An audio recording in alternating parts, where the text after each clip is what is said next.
Alam mo, kung meron ka mang whatever it is na you're planning na growth, self-development, professional development, nagbo-bloom ka into somebody na better, brighter. Yung light mo parang nag-radiate siya at magsha-shine through siya.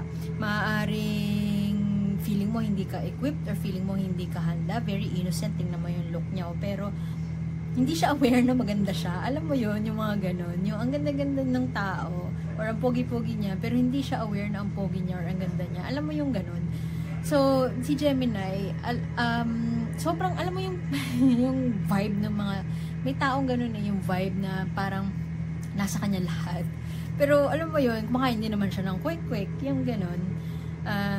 Nagko-commute lang din naman siya. Pero, yung aura niya, sobrang radiating. Tapos, hindi siya aware na sobrang ganda niya at yung effect niya sa'yo.